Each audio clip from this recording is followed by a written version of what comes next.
Donc j'ai été invité à ce colloque sur robotique, numérique et déchets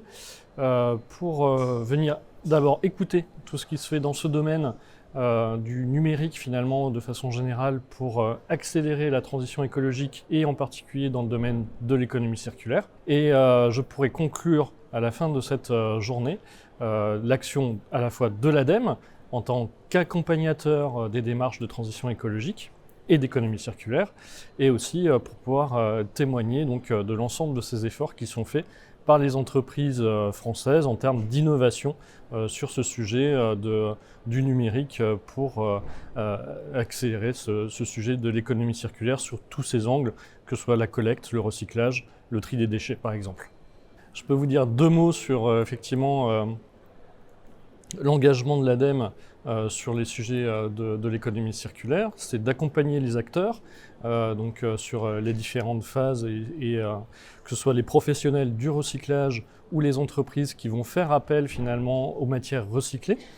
L'accompagnement de l'ADEME, c'est aussi réaliser des études ou accompagner la réalisation d'études techniques sur les différents sujets qui nous concernent et qui vont contribuer à fabriquer et à concevoir finalement de l'état de l'art dans ces différents domaines en accompagnement donc des secteurs professionnels. C'est également de pouvoir soutenir donc, des projets, je l'ai dit, sur différents niveaux de maturité, que ce soit l'innovation, la recherche, que ce soit la massification ou l'industrialisation des différentes possibilités dans le domaine.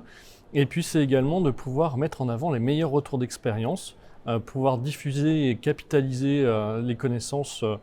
pour permettre là aussi d'être une aide à la décision pour les professionnels, que ce soit les producteurs de déchets ou les entreprises qui vont récupérer ces déchets, les trier et les acheminer vers les différentes filières de recyclage. C'est aussi un soutien justement de la construction des filières de recyclage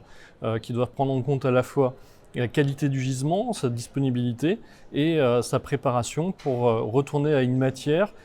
qui pourra être le plus proche finalement des ressources naturelles et remplacer ces ressources naturelles, ce qui aura un effet et un impact positif sur les émissions de gaz à effet de serre d'un côté, mais aussi évidemment sur la diminution quelque part du gaspillage des ressources naturelles.